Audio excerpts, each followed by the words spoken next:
ಈ ಕ್ಷಣದಿಂದ ಮುಂದಿನಿಂದ ಕೂಡ ನಿನ್ನ ಹೆಂಡತಿ ಮಗುನ ದೂರ ಮಾಡೋದೇ ನನ್ನ ಗುರಿ. ನಿನ್ನ ವಂಶ ಸರ್ವನಾಶ ಮಾಡೋದೇ ಈ ದೇವಿಯ ಮುಂದಿನ ಗುರಿ. ಭೂಮಿನ ಮುಳುಗಿಸೋದಕ್ಕೆ ಬೇಕಾಗಿರೋ ವ್ಯವಸ್ಥೆ ನಾನ್ ಮಾಡ್ತೀನಿ.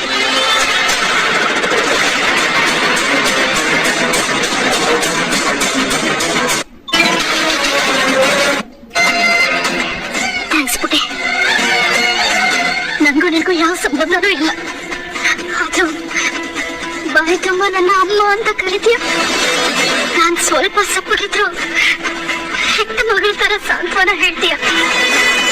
ಇವತ್ತು ಅಂಚು ಇಡ್ಬೇಕಾಗಿತ್ತು. ಅವ್ರು ತುಂಬಾ ನೆನಪಾಗ್ತಿದ್ದಾಳೆ. ಬಟ್ ಅವರೆಲ್ಲ ಅವನ ಕೊರಗದ ಬೆಂದಿರಿಸ್ಬಿಟ್ಟು ದೇವ್ರ ನಿನ್ನ 100 ಕಾಲ ಚೆನ್ನಾಗಿಟ್ಟಿರ್ಲಿ. ಇವ್ರ ರಿಯಾಕ್ಷನ್ಗೂ ಭೂಮಿಗೆ ಹೇಳ್ತಿರೋದಕ್ಕೂ ಯಾವುದು ಹೊಂದಾಣಿಕೆ ಆಗ್ತಿಲ್ವಲ್ಲ. ನನಗೆ ಹೀಗೆ ಅನಿಸ್ತಿದೆ ಅಂತ ಅಜಿತ್ನಿ ಅನ್ನೋದು ಹೇಳ್ಬಿಡ್ಲ. ಬೇಡ ಮೊದಲೇ ಎಲ್ಲರೂ ದೇವಿಯಾನಿ ಬಗ್ಗೆ ಅನುಕಂಪದಲ್ಲಿದ್ದಾರೆ.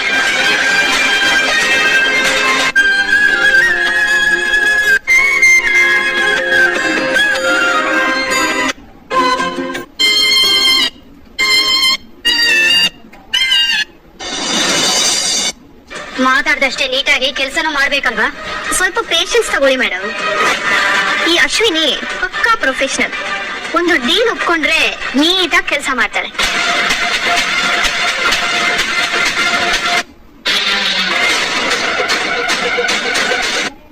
Very good.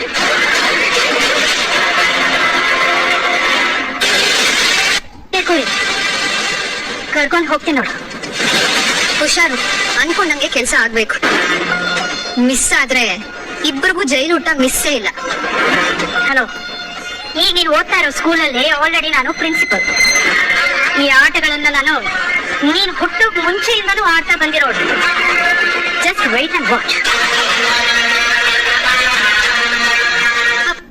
ನೀವಿರೋ ಮನೆಗೆ ಕಳ್ಸ್ಕೊಳ್ಳಿ. ಮುಂದೆ ಏನೇ ಪ್ಲಾನ್ ಇದ್ರು ಸೋದ್ಗಿಂತ ಎದುರಿಗೆ ಇದ್ರೆ ಒಳ್ಳೇದಲ್ವಾ? ನಾನು ಈಗ ನೀನು ಶ್ರವಣ್ ಮನೇಲಿರೋದೇ ಒಳ್ಳೇದ. ಎಲ್ರೂ ಇರೋ ಕೈ ಬರೋದ್ ಬೇಡ. ಯಾಕೆ ಮೇಡಮ್ ನನ್ನನ್ನು ಯಾಕೆ ಆ ಮನೆಯಿಂದ ದೂರ ಇಡ್ತಾ ಇದ್ದೀರಾ?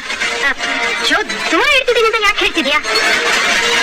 ಲುಕ್, ನೀನ್ ಅಲ್ಲಿದ್ರೆ ಎರಡೂ ಕಡೆ ವಿಷಯಗಳು ಗೊತ್ತಾಗ್ತಿರುತ್ತಲ್ಲ, ಅದಕ್ಕೆ.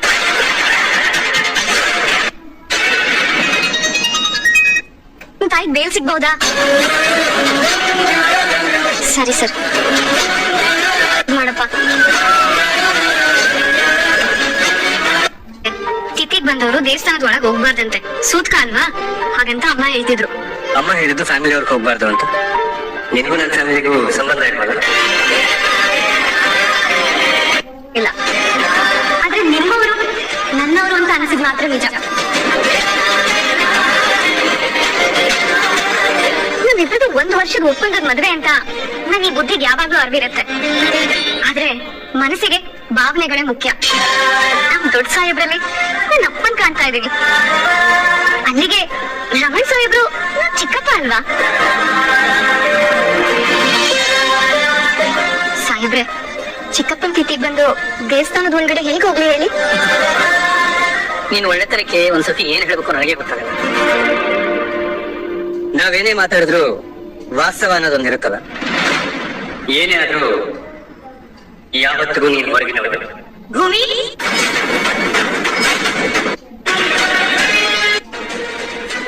ಯಾಕೆ ನೀನು ಭೂಮಿಗೆ ಯಾವತ್ತಿದ್ರು ನೀನು ಹೊರಗಿನವಳು ಅಂತ ಹೇಳಿದೆ?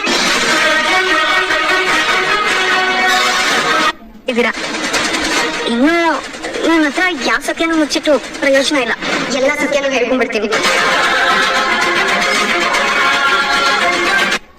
ಗೊತ್ತಲ್ವಾ, ನಾವು ಮನೆಗೋಸ್ಕರ ಎಷ್ಟೇ ದುಡಿಲಿ, ಆದ್ರೆ ಒಂದು ಸಣ್ಣ ಜಗಳ ಬಂದ್ಬಿಡ್ಲಿ ನಾವು ಹುಡುಗ್ನವ್ರು ಅನ್ನೋ ತರಾನೇ ಮಾತಾಡ್ತಾರೆ.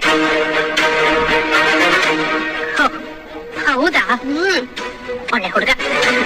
ಸರಿ, ಈಗ ಯಾಕೆ ಬಂತ ಮಾತು? ನಿನ್ನೆ ಕೇಳ್ತಿರೋದು.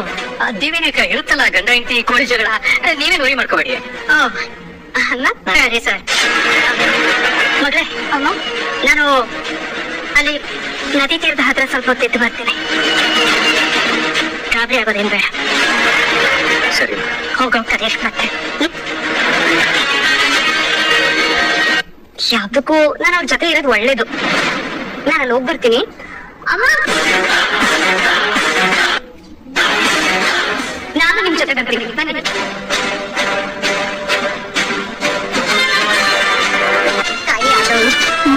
ಶ್ರಾದ್ದ ಮಾಡೋದು ಸಾವುಗಿಂತ ದೊಡ್ಡ ಶಿಕ್ಷೆ. ನನ್ನನ್ನ ಈ ಕ್ಷಣ ಕರ್ಕೊಂಡ್ರು ಪರವಾಗಿಲ್ಲ. ಇನ್ನು ನನ್ನ ಮಕ್ಕಳು, ನನ್ನ ಮೊಮ್ಮಕ್ಕಳು ಮಾತ್ರ ತನ್ನ ಕಣ್ಣು ಮುಚ್ಚುವವರೆಗೂ ನನ್ನ ಕಣ್ಮುಂದೆ ಕಟ್ಮುಟ್ಟಿಯಾಗಿರ್ಲಿಪ್ಪ. ಅಜ್ಜಿ, ಹಾಗೆಲ್ಲ ಮಾತಾಡ್ಬೇಡ ಅಜ್ಜಿ. ನೀನಿನ್ನೂ ನಮ್ಮ ಮಂಜು ಮನಸ್ವಿನಿ ಮಕ್ಕಳು ಎಲ್ಲ ನೋಡ್ಬೇಕು. ಹೌದಮ್ಮ, ಅವ್ರ ಮಕ್ಕಳು ಮರಿನ ಎತ್ತ ಆಡಿಸ್ಬೇಕು ನೀನು. ನೋಡೋಣ, ದೇವರು ಅಲ್ಲಿವರೆಗೂ ಆಯಿಸೆತ್ತನ್ನು ಇರುವು. ಶ್ರವಣ, ಒಂದ್ ಕೆಲಸ ಮುಗಿತು. ಇಲ್ಲಿದ್ದಷ್ಟು ಅದೇ ಮಾತು ಅದೇ ನೋವು. ಹೊರಡೋಣ. ಹೊರಡ್ಬೋದು ಬಾವ, ದೇವ್ರು ಇದಾರಲ್ಲ. ಸರಿ, ಇರುವ ನಿಮಿಷ. ಅಜಿತ, ಭೂಮಿ ದೇವಿಯನ್ನು ನೋಡ್ತೀರಾ? ಅವರಿಬ್ರು ಈಗ ತಾನೇ ನದಿ ತೀರಕ್ಕೆ ಹೋಗಿದ್ದಾರೆ. ಒಂದ್ 10 ನಿಮಿಷ ನಾನೇ ಕರ್ಕೊಂಡು ಬರ್ತೀನಿ. ಹೌದಾ, ಸರಿ. ರಮಣ್ಣ ನಾನು ಆಗಾಗ ಈ ದೇವಸ್ಥಾನಕ್ಕೆ ಬರ್ತಿದ್ವಿ.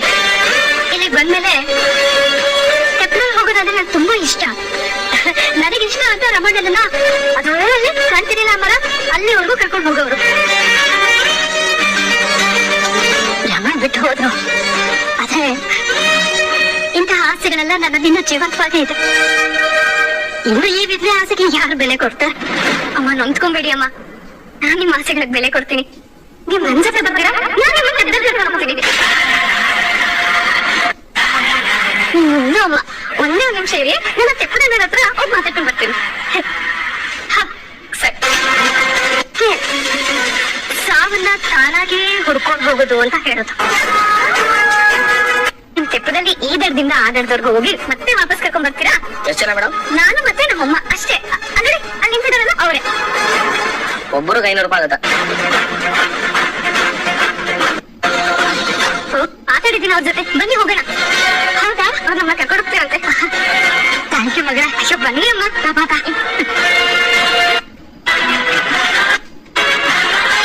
ಈ ತೆಪ್ಪದಲ್ಲಿ ಹೋಗೋಕ್ಕಿಂತ ಮುಂಚೆ ಈ ಕೆಂಪು ಕಲರ್ ಬನೀನ್ ತರ ಇರುತ್ತಲ್ಲ, ಅದು ಇದೆಯಾ ನಿಮ್ಮ ಹತ್ರ? ಲೈಫ್ ಜಾಕೆಟ್ ಇರ್ಬೇಕು, ಅದೇ ಅನ್ಸುತ್ತೆ. ಅದೇನ ನಾವ್ ಇಟ್ಟಿಲ್ಲಮ್ಮ. ನಾವ್ ಹುಟ್ಟಾಗಿಂದ ತೆಪ್ಪ ನಡೆಸ್ತಾನೆ ಇದೀವಿ. ಇವತ್ತಿನವರೆಗೂ ನಮ್ ತೆಪ್ಪದಲ್ಲಿ ಯಾರಿಗೂ ಏನೋ ತೊಂದರೆ ಆಗಿಲ್ಲ. ನಮ್ಗೆ ನಂಬಿಕೆ ಇದ್ರೆ ಬನ್ನಿ, ಇಲ್ಲಾಂದ್ರೆ ಹೋಗಿ. ಸರಿ ನಡೀರಿ, ಅದು ಹುಷಾರು. ಬನ್ನಿಮ್ಮ.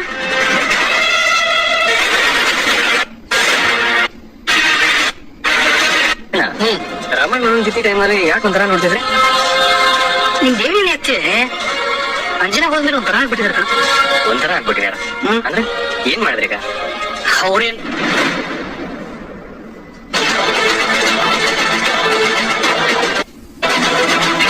ಅಲ್ಲ, ನದಿ ದಡದಲ್ಲಿ ಸ್ವಲ್ಪ ತಿದ್ ಬರ್ತೀನಿ ಅನ್ನೋ ತೆಪ್ಪದಲ್ಲಿ ಹೋಗ್ತಿದಾರೆ. ಅದು ಯಾರಿಗೂ ಇನ್ಫಾರ್ಮ್ ಮಾಡಿದೆ? ಅವ್ರು ಭೂಮಿ ಅಂತ ಬೇಜವಾಬ್ದಾರಿ ಅಲ್ಲ. ಹಾಗಾದ್ರೆ ಅತ್ತೆ ಬೇಜವಾಬ್ದಾರಿ. ಈ ಬಾಯಿ ಬರ್ತೀನಿ ಆಸೆ ಪಟ್ಟಿರ್ತಾರೆ, ಅದಕ್ಕೆ ಅತ್ತೆ ಕರ್ಕೊಂಡು ಹೋಗಿರ್ತಾರೆ ಅನ್ಸುತ್ತೆ. ಅಲ್ಲ, ಅವ್ರು ಬಂದಿರೋ ಕೆಲಸ ಏನು, ಇವ್ರು ಮಾಡ್ತಿರೋ ಕೆಲಸ ಏನು?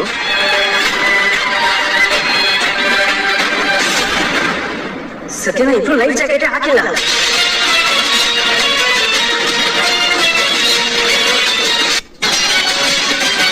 ಈ ನೆಟ್ವರ್ಕು ಇಲ್ಲ. ಭೂಮಿ ಕಾಲ್ ಮಾಡಕ್ ಟ್ರೈ ಮಾಡಿದ್ರ? ಸತ್ಯನಾ, ಬನ್ನಿ.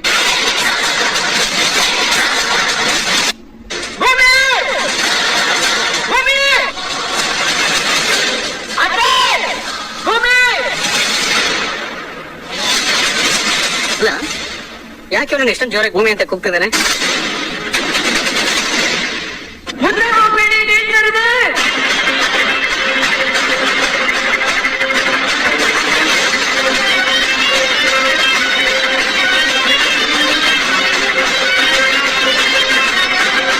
ಸತ್ಯನ ನಾಟ್ ರೀಚಬಲ್ ಬರ್ತಿದೆ.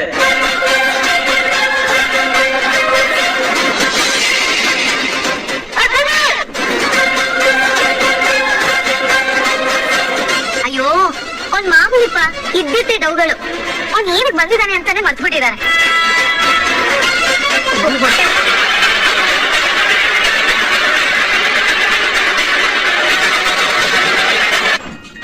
ಹೋಗಿ ನೋಡೋಣ. ಇದಕ್ಕಿಂತ ಒಳ್ಳೆ ಅವಕಾಶ ನನಗೆ ಸಿಗೋಲ್ಲ. ಈ ಚಾನ್ಸ್ ನಾನು ಮಿಸ್ ಮಾಡ್ಕೊಳ್ಳೇಬಾರ್ದು.